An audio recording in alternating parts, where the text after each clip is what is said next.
Jaya Radha Madhava Kunja Bihari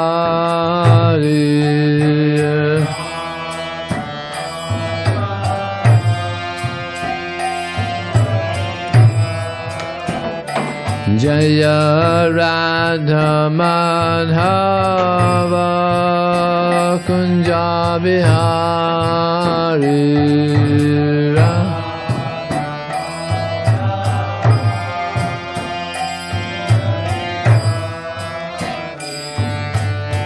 Gopi Jana Vallabha Girivana Dari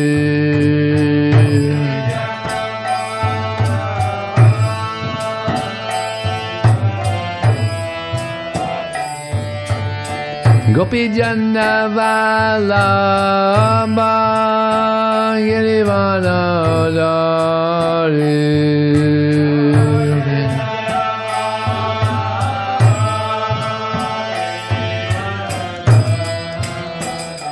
Jaya Radha Madhava Kunja Bihari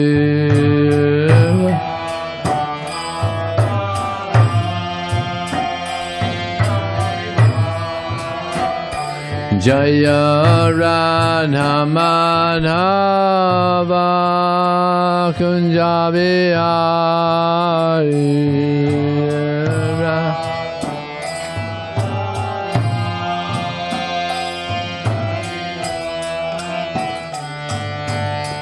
Gopi Jana Vallabha Girivana Dari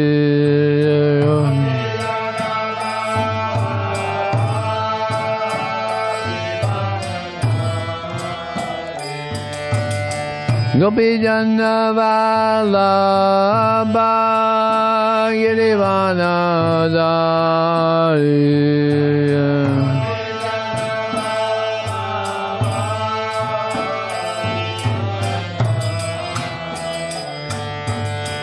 Yasoda Nandana Brajajana Ranjana Yasoda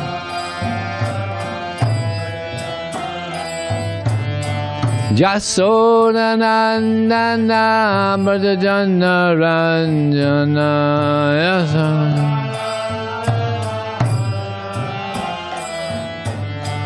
Yamuna Tiravana Charinati Yamuna Tira Vanachari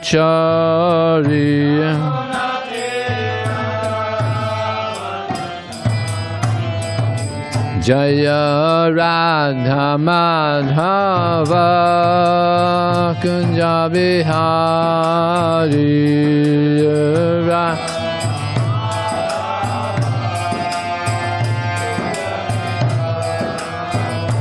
Jaya Radha Madhava Kunja Bihari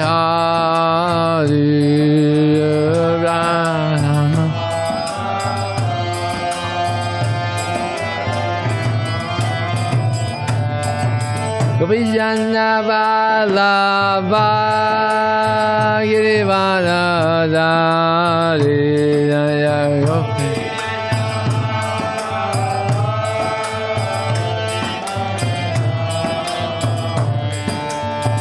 Gopi Jana Vallabha Girivana Dari Jaya Gopi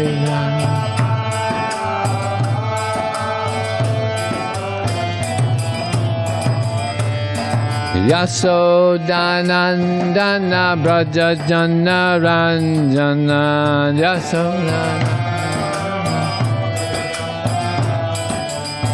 Yasodanandana Brajajana Ranjana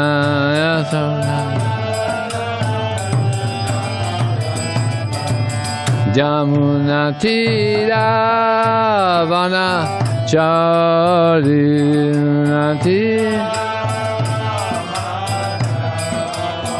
Yamuna Tira Vanachari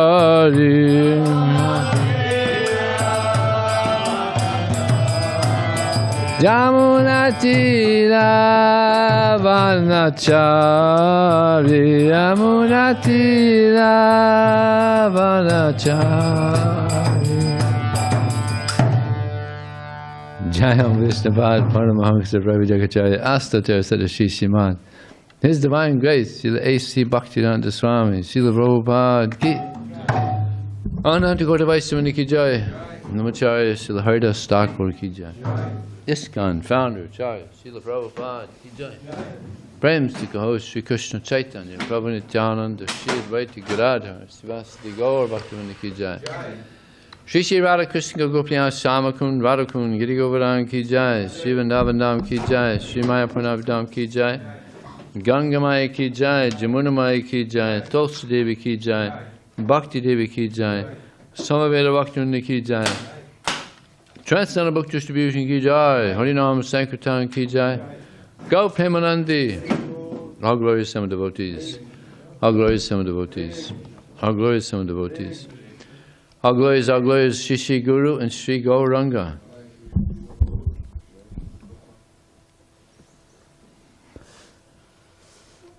Om Namo Bhagavate Vasudevaya. Om Namo Bhagavate Vasudevaya. Om Namo Bhagavate Vasudevaya. So, this morning reading from the Srimad Bhagavatam, Canto 5, Chapter 21. Are we on 21 now?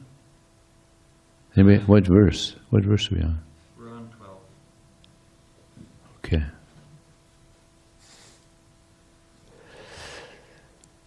Divya, you want to start her off? No. Oh yeah, I forgot. Evam Hortena Tatus Timsal Raksha Yojanan Asta Satad Tikani Saurao Ratas Trayi Mayo Sao Chatasru Parivartite Parishu. Translation: thus the chariot of the sun god, which is Trayi Maya, or worshipped by the words Om Bhur Bhava Sva, that's part of the Gayatri Mantra, travels through the 4 residences mentioned above at a speed of 3,400,800 yojanas, or 27,206,400 miles, in a muhurta. The chariot of the sun god has only one wheel, which is known as Samvatsara. The 12 months are calculated to be its 12 spokes. The 6 seasons are the sections of its rim, and the 3 Chaturmasya periods are its 3 sanctioned hubs. One side of the axle carrying the wheel rests upon the summit of Mount Sumeru, and the other rests upon Mana Sotura mountain. Affixed to the outer end of the axle, the wheel continuously rotates on Mana Sotura mountain like the wheel of an oil-pressing machine. Next verse. As in an oil-pressing machine, this first axle is attached to the second axle, which is 1/4 as long. That's 3,937,500 yojanas, or 31,500,000 miles. The upper end of this second axle is attached to Dhruvaloka by a rope of wind. A rope of wind. Did you catch that? Interesting. Things get more and more interesting as we go on. Rope of wind. Subtle rope.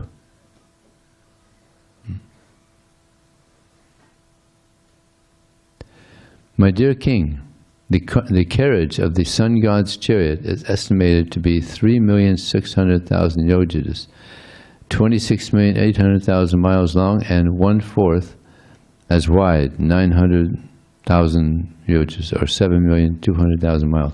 The chariot's horses, which are named after Gayatri and other Vedic meters, are harnessed by Arundadev to a yoke that is also 900,000 yojanas wide. This chariot continuously carries the sun god. Purport: in the Vishnu Purana it is stated, Gayatri cha Brihat Yusneg Jagati Tristup Evacha Anustup Puncture Ityuktas Chandangsi Harayo Rave. The 7 horses yoked to the sun god's chariot are named Gayatri, Brihasti, Ushnik, Jagati, Tristup, Anustup, and Punkti. These names of various Vedic meters designate the 7 horses that carry the sun god's chariot. Must be pretty big horses. Next verse. Although Arundadev sits in front of the sun god and is engaged in driving the chariot and controlling the horses, he looks backward toward the sun god. In the Vayu Purana, the position of the horses is described.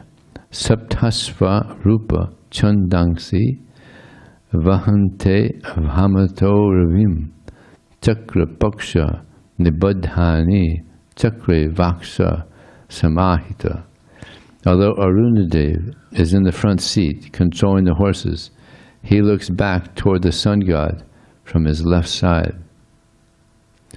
Not much I could say about these purports, so I think I'll continue on.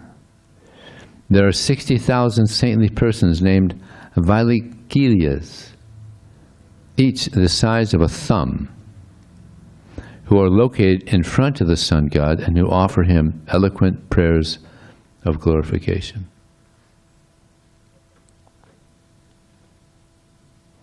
Similarly, 14 other saints, Gandharvas, Apsaras, Nagas, Yakshas, Rakshasas, and demigods, who are divided into groups of 2, assume different names every month and continuously perform different ritualistic ceremonies to worship the Supreme Lord as the most powerful demigod Suryadev, who holds many names. In the Vishnu Purana, it is said, worshipping the most powerful demigod Surya, the Gandharvas sing in front of him. The Apsaras dance before the chariot, the Nisacharas follow the chariot, the Panagas decorate the chariot, the Yakshas guard the chariot, and the saints called the Vailikiyas surround the sun god and offer prayers. The 7 groups of 14 associates arrange the proper times for regular snow, heat, and rain throughout the universe. My dear King, in his orbit through Bhumandala, the sun god traverses a distance of 95,100,000 yojas, that's 760,800,000 miles, at the speed of 2,000 yojanas and 2 kroshas, 16,004 miles, in a moment. That's fast.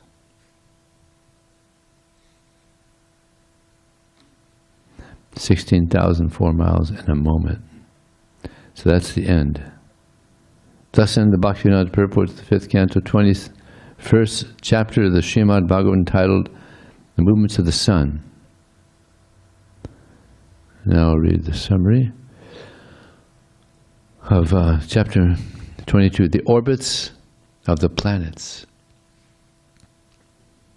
Are your ears perked up for this? You ready? In this chapter, the orbits of the planets are described. According to the movements of the moon and other planets, all the inhabitants of the universe are prone to auspicious and inauspicious situations. This is referred to as the influence of the stars. The sun god who controls the affairs of the entire universe, especially in regard to heat, light, seasonal changes, and so on, is considered an expansion of Narayan.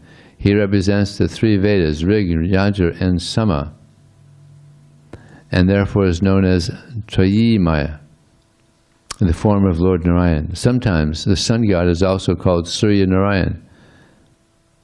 The sun god has expanded himself in 12 divisions, and thus he controls the 6 seasonal changes and causes winter, summer, rain, and so on. Yogis and karmis following the Varnashram institution who practice Hatha or Astanga Yoga, or who perform Agnihotra sacrifices, worship Surya Narayan for their own benefit. The demigod Surya is always in touch with the Supreme Personality of God.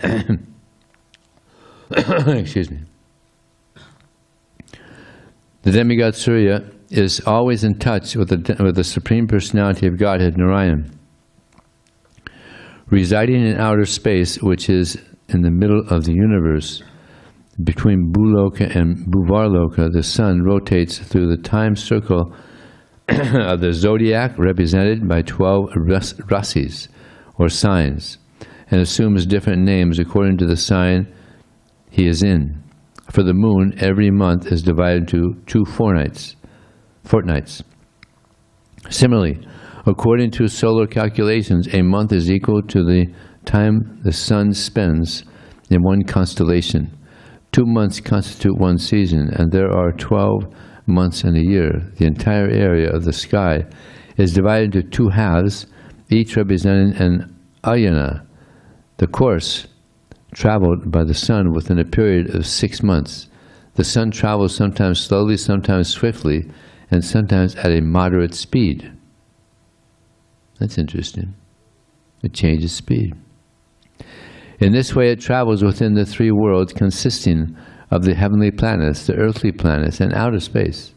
These orbits are referred to by great learned scholars by the names Sangvatsara, Parivatsara, Idavatsara, Anuvatsara, and Vatsara. The moon is situated 100,000 yojanas above the rays of the sunshine. Day and night on the heavenly planets and Pitraloka are calculated according to its waning and waxing. Above the moon, by distance of 200,000 yojanas, are some stars, and above these stars is Shukra Graha, Venus, whose influence is always auspicious for the inhabitants of the entire universe. Above Shukra Graha, by 200,000 yojanas, is Buddha Graha, Mercury, whose influence is sometimes auspicious and sometimes inauspicious. Next, above Buddha Graha, by 200,000 yojanas, is Angaraka, Mars, which almost always has an unfavorable influence. Above Angaraka, by another 200,000 yojanas, is the planet called Brihaspati Graha, Jupiter, which is always very favorable for qualified brahmanas. Above Brihaspati Graha is the planet Sanaishchara, Saturn, which is very inauspicious, and above Saturn is a group of 7 stars occupied by great saintly persons who are always thinking of the welfare of the entire universe. These 7 stars circumambulate Dhruvaloka, which is the residence of Lord Vishnu within the universe. Be good connect with those stars, huh? Always merciful. What is it? The saying that always thinking of the welfare of the entire universe. So these are 7 stars occupied by saintly persons. Okay, this is text 1. King Parikshit inquired from Sukadeva Goswami, "My dear Lord, you have already affirmed the truth that the supremely powerful sun god travels around Dhruvaloka with both Dhruvaloka and Mount Sumeru on his right. Yet at the same time the sun god faces the signs of the zodiac and keeps Sumeru and Dhruvaloka on his left. How can we reasonably accept that the sun god proceeds with Sumeru and Dhruvaloka on both his left and right simultaneously?" Next verse. Sri Sukadeva Goswami clearly answered, when a potter's wheel is moving and small ants located on that big wheel are moving with it, one can see that their motion is different from that of the wheel because they appear sometimes on one part of the wheel and sometimes on another. Similarly, the signs and constellations with Sumeru and Dhruvaloka on the right move with the wheel of time, and the ant-like sun and other planets move with them. The sun and planets, however, are seen in different signs and constellations at different times. This indicates that their motion is different from that of the zodiac and the wheel of time itself. Next verse. The original cause of the cosmic manifestation is the Supreme Personality of Godhead Narayan. When great saintly persons fully aware of the Vedic knowledge offer prayers to the Supreme Person, he descended to this material world in the form of the sun to benefit all the planets and purify fruit of activities. He divided himself into 12 parts and created seasonal forms, beginning with spring. In this way he created the seasonal qualities such as heat, cold, and so on. According to the system of 4 varnas and 4 ashrams, people generally worship the Supreme Personality of Godhead Narayan, who is situated as the sun god.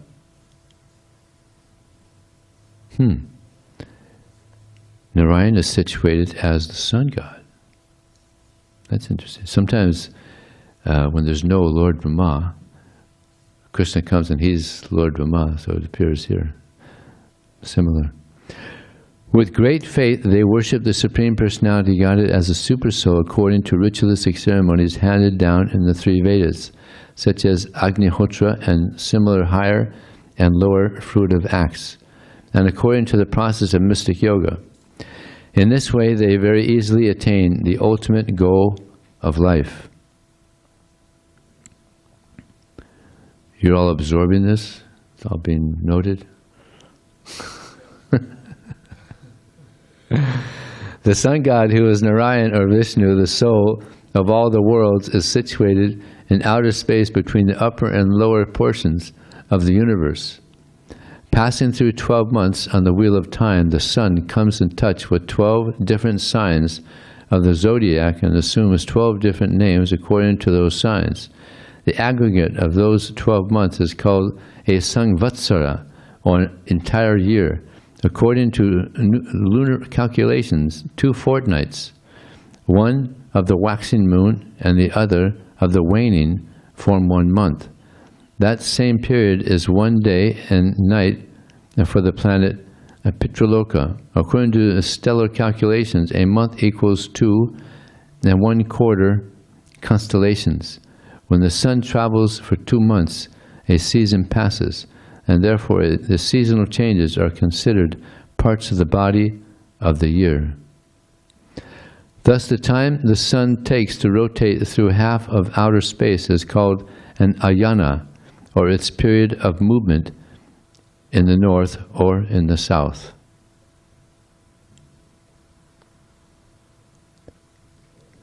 The sun god has 3 speeds: slow, fast, and moderate. The time he takes to travel entirely around the spheres of heaven, earth, and space at these 3 speeds is referred to by learned scholars by the 5 names Samvatsara, Parivatsara, Idavatsara, Anuvatsara, and Vatsara. According to solar astronomical calculations, each year extends 6 days beyond the calendar year, and according to lunar calculations, each year is 6 days shorter. Therefore, because of the movements of the sun and moon, there is a difference of 12 days between the solar and lunar years. As the Samvatsara, Parivatsara, Idavatsara, Anuvatsara, and Vatsara passes by, 2 extra months are added within each 5 years. This makes a 6th Samvatsara. Now, because that Samvatsara is extra, the solar system is calculated according to the above 5 names. Okay, we're going to come up. Here's a purport I think that we're going to be able to speak a little bit on. Above the rays of the sunshine, by a distance of 100,000 yojanas, 800,000 miles, is the moon, which travels at a speed faster than that of the sun.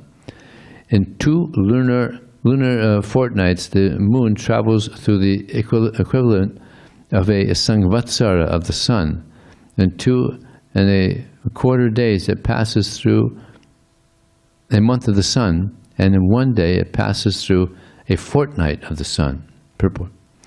When we take into account that the moon is 100,000 yojanas, or 800,000 miles, above the rays of the sunshine, it is very surprising that the modern excursions to the moon could be possible. Since the moon is so distant, how space vehicles could go there is a doubtful mystery. Modern scientific calculations are subject to one change after another, and therefore they are uncertain. We have to accept the calculations of the Vedic literature. These Vedic calculations are steady. The astronomical calculations made long ago and recorded in the Vedic literature are correct even now. Whether the Vedic calculations or modern ones are better may remain a mystery for others, but as far as we are concerned, we accept the Vedic calculations to be correct. Jai. Om Jnanatavanandasya Gyananjana Salakaya Chakshram Malitam Jana Tasmai Shri Gurave Namaha Mukram Kotavatalang Pungam Lang Hayate Gurim Yad Kripataraham Bande Shri Gurum Dinadaranam Vanchakalpatubhyascha Kripa Sindhubhyevacha Patitanam Pavanebhyo Vaishnavebhyo Namo Namaha Jaya Shri Krishna Chaitanya Prabhu Nityananda Shri Advaita Gadadhar Srivasadi Gaur Bhaktavinda Hare Krishna Krishna Krishna Hare Hare Hare Ram Ram Ram Hare Hare. So one may ask, why is all this information in the Srimad Bhagavatam? Because Srimad Bhagavatam means the wonderful glorification of Krishna. But this one might, well, how is this glorification of Krishna? But Krishna, He's the cause of all causes. So all this amazing stuff we're hearing, the universe and the sun, the planets, and all this is coming from Krishna. So this makes Krishna quite an amazing personality. So we get to hear, Krishna is known as Satya Sankalpa, which means, what does it mean? Huh? Whatever he wants, it happens. So that's Krishna. If we want something, we got to work so hard. And just like we have this property here, he had this big plan, right? How much did it cost? $7 million or $9 million? That was the original. I don't know how much. I think it was more than that. The original temple was going to be a lot more than that. Yeah, that was 20 years ago. You were collecting for that, right? Never happened. Of course, now it's going to happen, but much smaller scale. They're working on it. So we desire something, but sometimes it might happen after a long period. It may not even happen. But with Krishna, whatever he wants, it just happens exactly the way he wants it. So this is glorification of Krishna. We're hearing about the amazing universe, amazing sun. So the Srimad Bhagavatam, it also, of course, mostly the Srimad Bhagavatam covers theology, information about Krishna, information of how to develop our love for Krishna. This is the main point of the Srimad Bhagavatam, is how we can become attached to Krishna, how we can become detached from this material nature. So this is actually the Srimad Bhagavatam. It's called the spotless Purana. So one might think, well, wait a second, there appears to be some spots here in This material, just talking about material universe and planets. What does this have to do with Krishna? But no, it's all coming from Krishna. So we're hearing more and more about the greatness of Krishna. So the Bhagavatam speaks about theology, and now we're hearing about astronomy. It's a science. This is not just sentiment. Like, in what other religious scriptures do you hear, such detail of astronomy, of the planets and the sun and different? So it's so much is here in the Srimad Bhagavatam, and then there's historical events from millions of years ago of great personalities. Dhruva Maharaj, Prahlad Maharaj, Ambarish Maharaj. So many wonderful stories of great devotees who lived millions of years ago, whom we're appreciating now to hear about. Like Lord Chaitanya, he heard the story of Dhruva Maharaj like 100 times. I think he just wanted to hear it over and over again. It's so amazing, Dhruva Maharaj. I was just reading also about him. He's, the son of a king. He had that Kshatriya spirit, and when he wasn't allowed on the lap of his father, he's like, "Oh, I'll show them." I'll show them. So he was determined to have a kingdom greater than that of Lord Brahma. And he had this amazing determination. And even Narada Muni, Narada Muni is a very special personality, so he can catch on the moods of even just one individual, boy on a planet.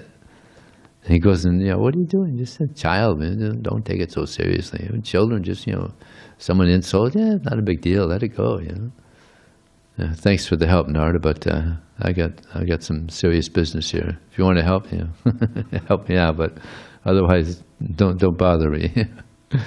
So he could see his determination.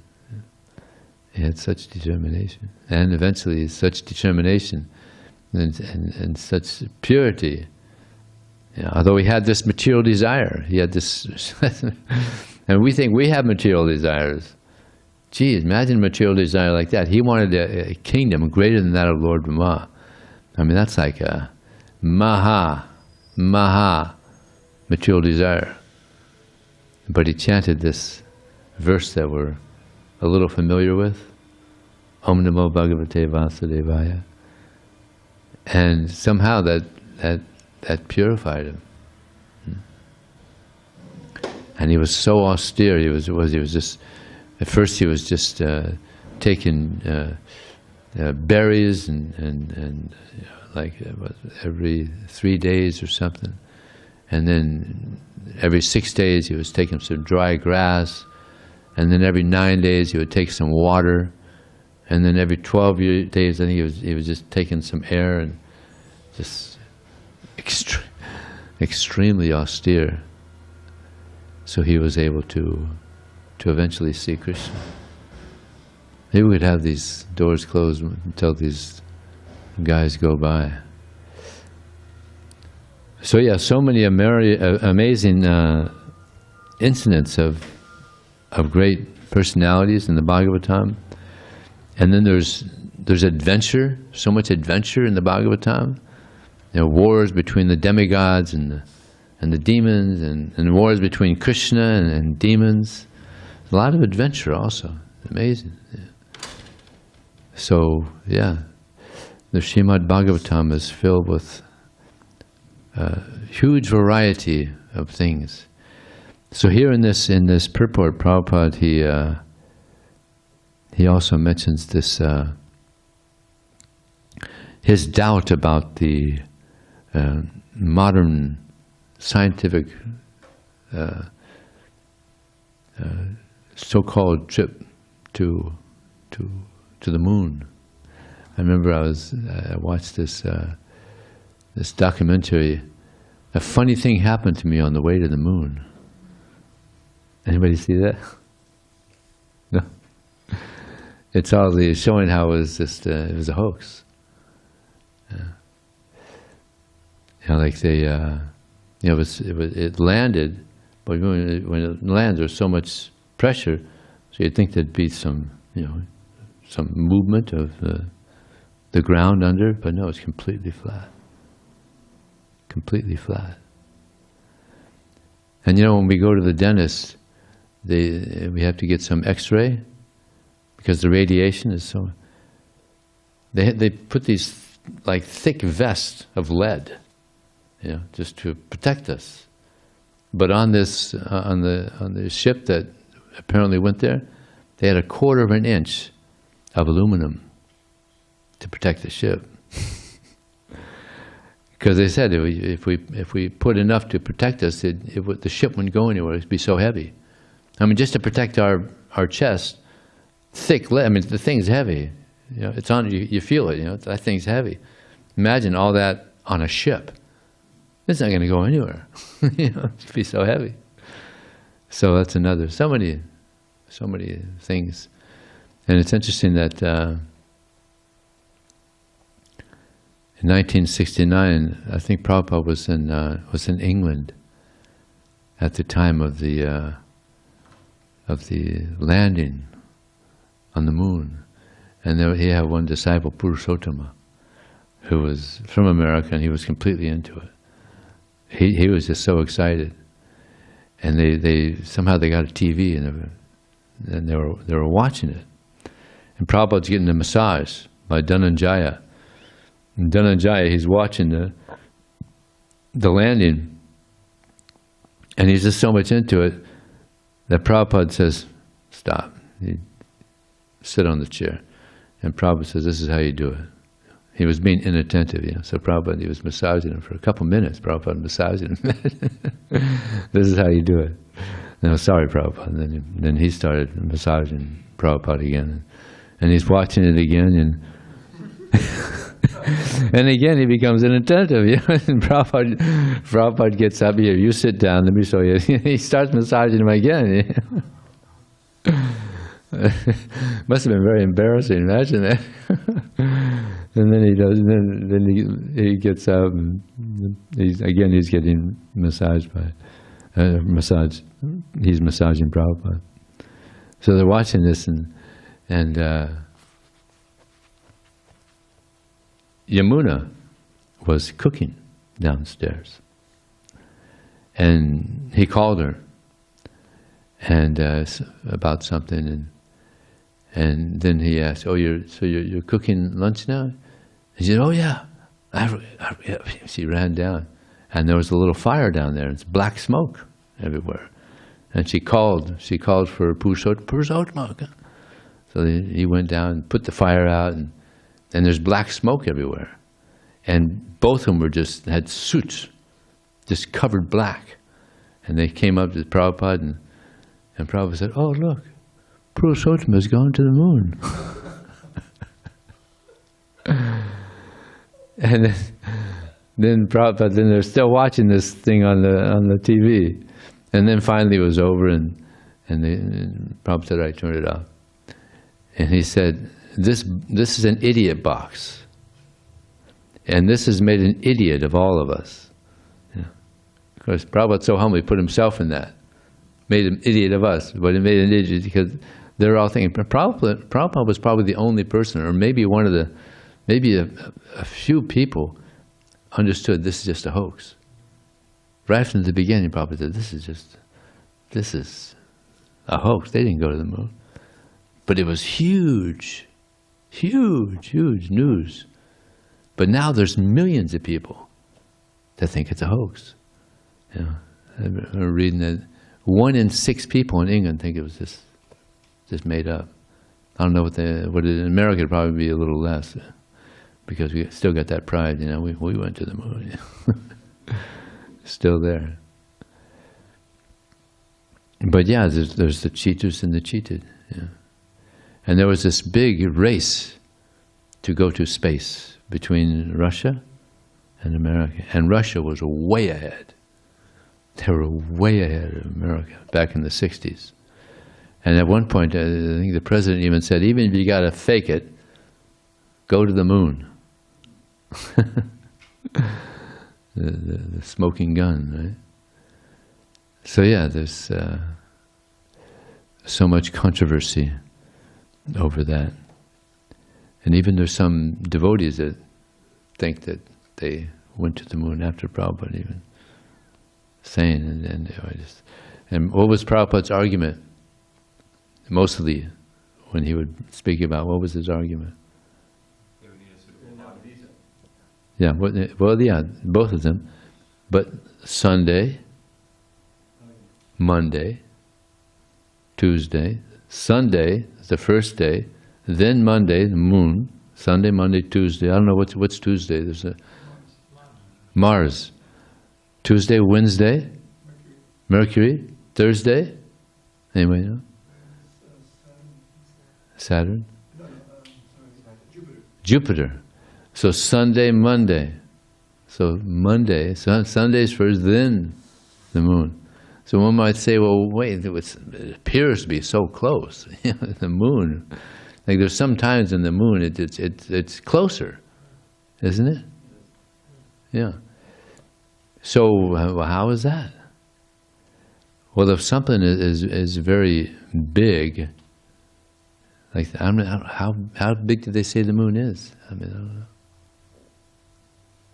But if something is big and it's close, I mean, it appears close, but because it's so big, it appears like it's closer than other things. But so yeah, that's another thing, is that like we're going to go to India soon. I had to get a visa, and it's such a trip. It's such a trip. Have you gotten it yet? It's such a trip. Fortunately, I had David Rutt to do it for me. He's good at this. But it took he even knows how to do it. It took him 3 days to get a visa to go to India. Yeah. And they think they can just go to the moon. Yeah. No, you got to have, not only you have to have a different body. You have to have their subtle body. It's a heavenly planet. You got to have a subtle body, pretty much, to go to this. Yeah. And then also there's this Van Allen belt, which is intense radiation. So to go through that, they say you have to go through it for an hour and a half. If they were going to the speed that they're apparently going, yeah, they'd get cooked. Yeah. There's movies, there's documentaries, so much information how this is just a hoax. Yeah. America wanted to be number one. It's our false prestige. You got to be number one. So, fortunately, we are guided by Srila Prabhupada and Shastra, so we're not cheated so easily. So, is there any questions? Yes. Or comment? Yeah, comments. Comments are welcome. Yeah. This is like 25 years. Uh-oh. This is like 25 years ago when Sadhguru was still on the planet and living in San Diego. And he studied this stuff a lot. So when he would speak about the moon, it was always quite interesting, And one of the points he used to make was when they had the Apollo missions, I think it was called the Apollo, right? Like the computing power they had, like what you have in your watch now, like they didn't have that, and right. it was like a stadium, like, a giant building that was the computer. And, like he made this point that if you look at history and technology, right, like Columbus sailed across the ocean, it took 3 months, right? And it was really arduous, and lots of people thought they'd just fall off, never be seen again. He came back and said, yeah, there's stuff over there. Within 10, 15 years, I mean, the British were there, the Dutch were there, like everybody was there, you know what I mean? Like in the New World, And that was a 3-month journey that everybody didn't even have maps, didn't have a clue, right?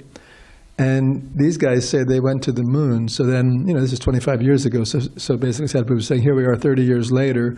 We have way better technology, way better everything, and no one's gone since. By the way things work, they should have buses going there by now, you know. So I thought that was a very relevant point, you know. And now we're, what, 50 years on, right? Now we're 50 years on and nobody's gone there, you know, so. Why haven't they gone? What are they say? Oh, we've been there. Why do it again? That's why people, I've asked students, I've spoken to students about it. If they'd gone to the moon, come on, there'd be McDonald's and Burger King up there by now. You know, why haven't they gone since then? You say, why? We've been there. Why do it again? No. Actually, it's worse than that. NASA actually released a statement saying they lost the data that they needed to get there. Actually, they said they actually lost the information that they had before that they needed to get there.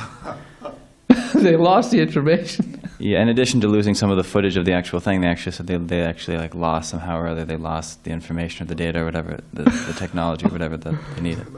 Wow. They actually stated that. That's unbelievable. 50 years later, well, they can't figure it out again. Yeah?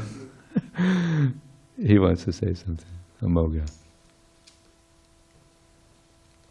Recently, I heard that they said that they want to go back in 2024. So we have that to look forward to.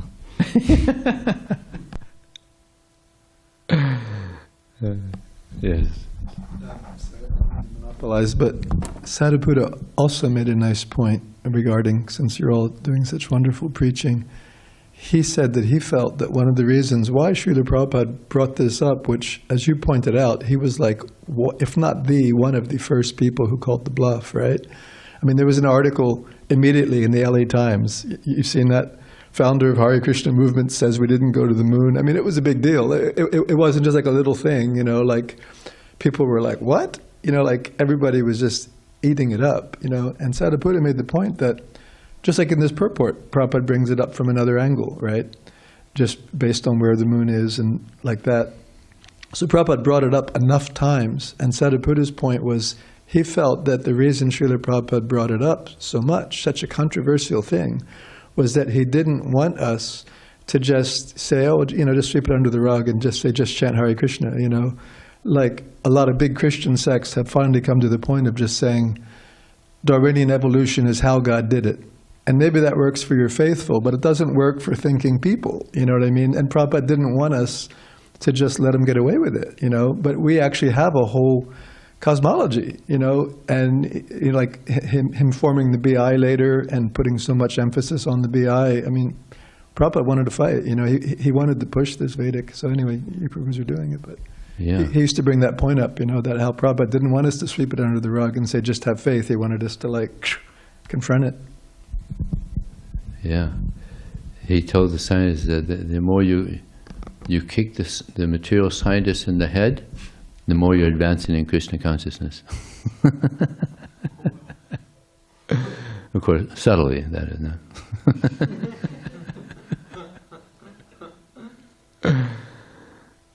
Yeah, these material scientists, they're so atheistic, you know, such rascals. They're misleading millions of people. They're the so-called intelligentsia, the brahmanas, you know. But they're just cheating people like anything all over the world. So, and Prabhupada probably one of the few that also challenging the scientists like anything. See, the Christians, they're accepting, oh yeah, evolution, yeah, that's, you know, God's creation. It's ridiculous, you know. Where is that in the Bible? No. Prabhupada was a real revolutionist, you know, fighter, yeah, for Krishna. Anything on Zoom?